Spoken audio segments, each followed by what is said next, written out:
Hello and welcome to Byju's Exam Prep IAS. Let's get started and look into our daily quiz. Before we start with our practice questions for the day, we have two important announcements. The first is in reference to Byju's Exam Prep free IAS workshop. This will be exclusively available on the Byju's Exam Prep application. What is the agenda? It is complete guidance to excel in UPSC CSE 2023, and this session will be handled by Sarmad Mehracha on 29th of October at 6 p.m. So what are you waiting for? Download the application and attend this free IAS workshop. The second announcement is in reference to the Telegram channel. If you have not yet joined the channel, please do join the channel so that you get all the current affairs related updates. Let's get started and look into the first question. Which of the following are the functions of Securities and Exchange Board of India? It monitors substantial acquisitions of shares and takeover of companies. It prohibits insider trading. It manages foreign exchange reserves. It has an oversight of the payment and settlement systems. It conducts audits and inquiries of stock exchanges. Which are the functions of the SEBI? The answer to this is 1, 2 and 5 only. Why have we taken this practice question? Because this article on the Hindu makes a reference to Securities and Exchange Board of India. Let us try and understand what are these options. When you look into the first option, it monitors substantial acquisition of shares and takeover of companies. Yes, this happens to be the function of SEBI. When you look into the second option, it prohibits insider trading. This statement is also right. But when you look into the third statement, it manages foreign exchange reserves. It has an oversight of the payment and settlement systems. Both these are the functions of the Reserve Bank of India, and it is not SEBI.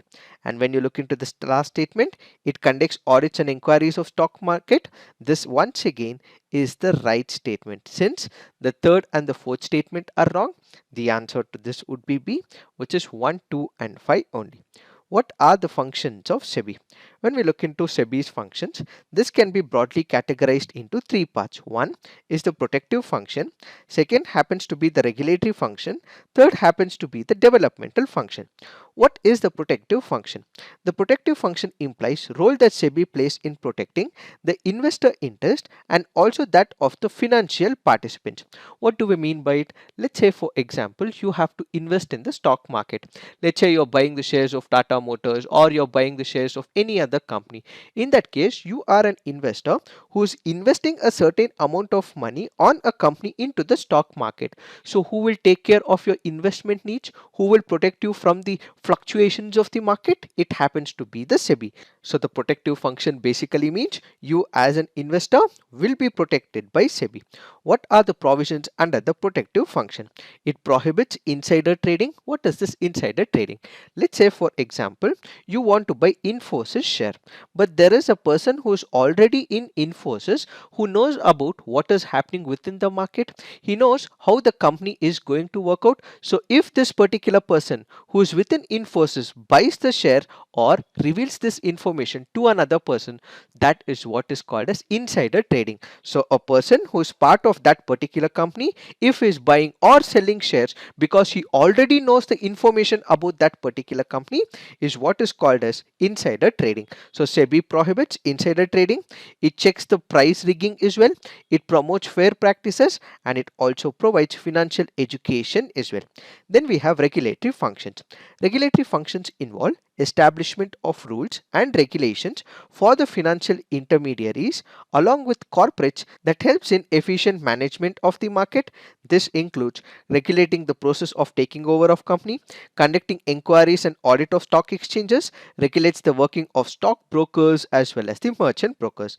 Then finally, what we have is the developmental function, which refers to the steps taken by SEBI in order to provide the investors with the knowledge of trading and market function.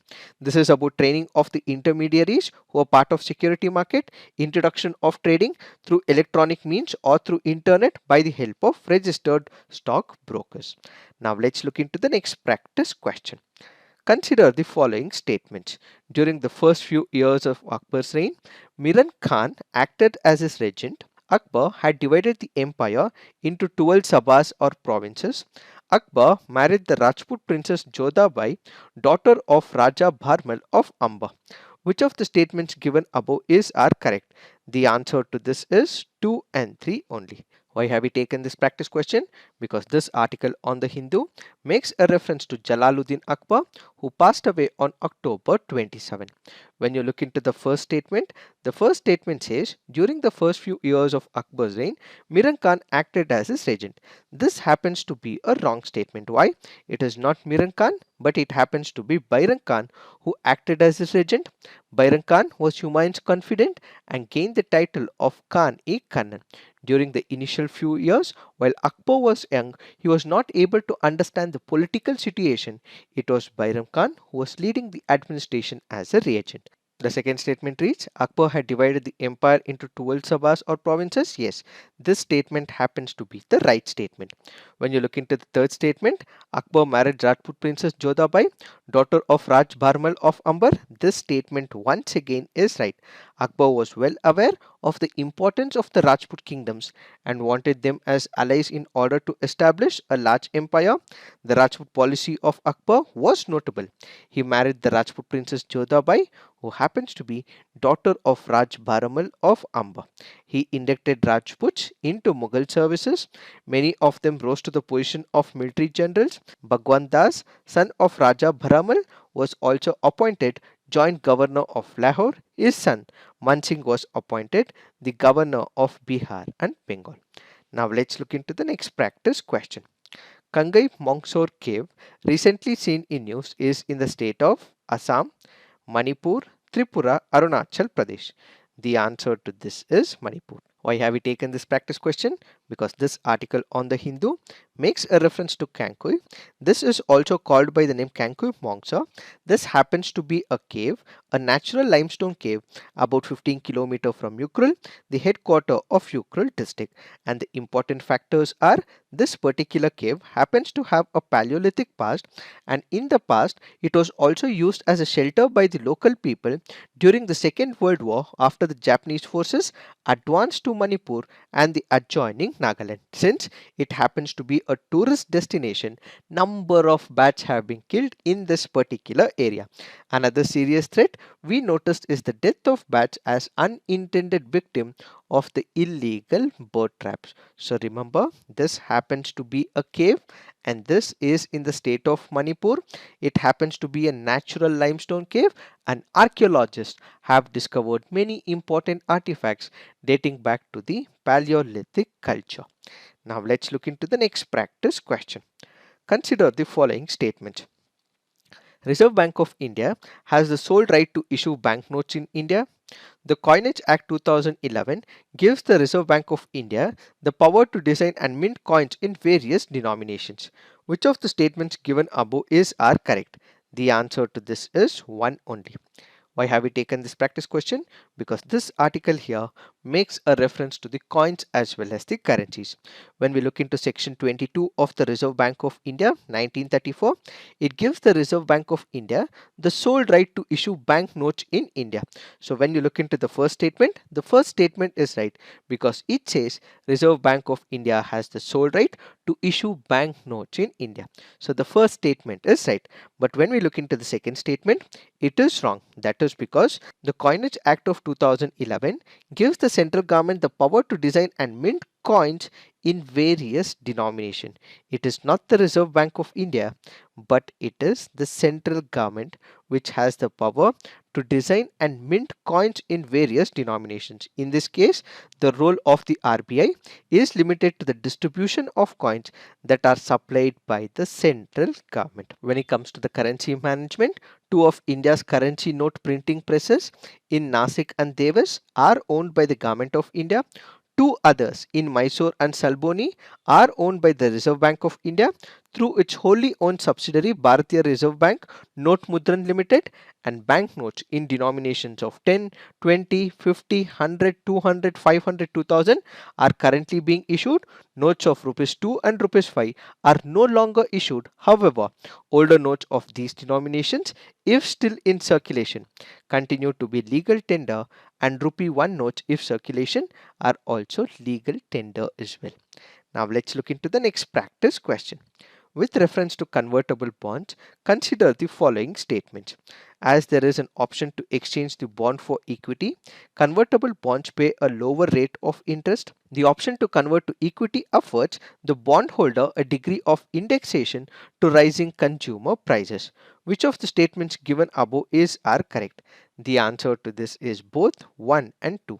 This happens to be a previous year question from the year 2022. Now let's look into the fact of the day. The fact of the day for today's discussion is Surrogacy Regulation Act of 2021. What do we understand by surrogacy? Surrogacy basically means a practice whereby one woman bears and gives birth to a child for an intending couple with the intention of handing over such child to the intending couple after the birth. Why did the government of India come up with this particular act? That is because earlier, before this act came into picture, we had women who were made use like the surrogate mothers. They were able to get money as well. That is because the intending couple did not want to bear the child, or they had some inconvenience, or they had some issues in their body, and as a result what they made use of is the surrogate mothers. And after this entire process was completed, this woman was paid a certain amount of money. Many people from many countries got to know about surrogate mothers in India, and as a result they started coming to India as well. When large number of people started coming to India, these women were not paid much amount of money. Why? You had the interference of the middlemen. So these middlemen used to get people from other countries. They used to take money from the couple, and ultimately they were not paying the money to this particular woman who happens to be a surrogate mother. Over a period of time, number of these surrogate women complained to the police stations as well, because the money was taken away by the middlemen and they did not get any money. This person, the surrogate mother, was providing such service basically to take care of her own children. Apart from this, there are also other issues as well. Let me give you an example which happened in the year 2008. There were a Japanese couple who had come to India. They had hired the services of a surrogate mother where in Gujarat. But during this particular process, they split. They had issues, they split as well. But unfortunately, the child was not taken care by this Japanese couple. So who will take care of this child which was delivered by the surrogate mother? Then in the year 2012, what we had is another instance where an Australian couple commissioned a surrogate mother, and after she gave birth to the twins, they selectively picked up only one child. The other was left to the surrogate mother. All this had to be regulated. One was the middleman, second was how it has to be regulated, and whether it has to be only for the Indian couple or even for the foreigners. All had to be taken into picture, and ultimately the government came up with Surrogacy Regulation Act of 2021. What is the aim of this act? The act aims to regulate this multi-million dollar industry of reproductive medicine. What are the various provisions of this particular Surrogacy Act? Basically, when we speak about surrogacy, there are two types of surrogacy. One happens to be called as commercial surrogacy. The other is what is called as the altruistic surrogacy. What is this commercial surrogacy? Commercial surrogacy basically means there might be an intending couple. These couple want a baby, so they hire the services of a surrogate mother. They pay some amount of money to this particular woman. That is what is called as commercial surrogacy. So a woman is hired, her services are taken, and after 9 months, once she delivers the baby, a certain amount of money is given by this couple to that particular woman. This is what is called as commercial surrogacy, because they're paying certain amount of money. Then what we have is altruistic surrogacy. What is this altruistic surrogacy? This basically means there is no monetary compensation. The intending couple will not pay any money to that particular woman. Instead, only basic medical expenses, insurance coverage would be given to that particular woman. So in this particular Surrogacy Regulation Act, what we have is we do not have commercial surrogacy, we only have altruistic surrogacy. So, and this is only applicable to infertile Indian married couple and not to other foreigners or other people. So the point to be noted is under this regulation, it is only applicable for altruistic surrogacy. The act allows for surrogacy to be made only available to infertile Indian married couple, and at the same time, the surrogate woman cannot be given any kind of payments or benefits or fees except the medical expenses and such other prescribed expenses as given to the surrogate mother. So the commercial surrogacy is banned in India, and that includes commercialization of surrogacy services or procedures or its component services or component procedures. Then we have different kinds of authorities within this particular act. The relevant authorities have been set up under this act. The central and the state governments are to constitute the National Surrogacy Board and the State Surrogacy Boards respectively. Functions of the National Surrogacy Board include advising the central government, laying down the code of conduct of surrogacy clinics, and reviewing the implementation of the act. Similarly, appropriate authorities are constituted at national and state levels to grant or suspend clinic licenses, to check on complaints of breach of the act's provisions, and carry out similar other tasks as well. For example, certificates of proven infertility, expert medical reports of either spousal or intending couple from a district medical board are mandatory. A certificate of eligibility is also issued by appropriate authority and shows the criteria that have been met both by the to-be parents as well as the surrogate women.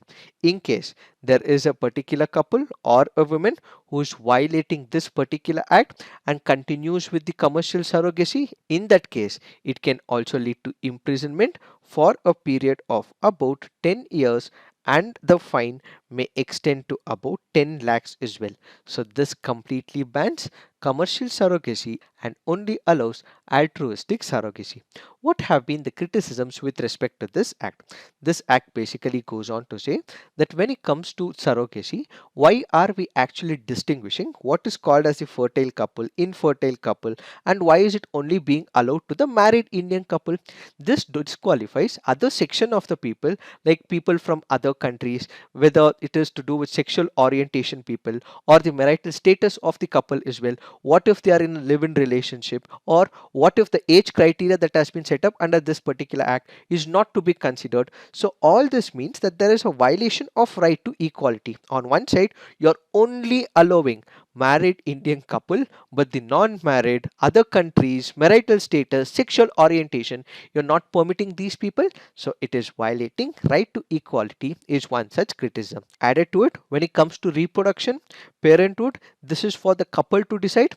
This should not come under the domain of the state. Why is the state interfering in such affairs are some of the other major criticisms as voiced under this act. It is this that we have to understand with respect to this act. So this is it for today. Thank you for watching. All the best.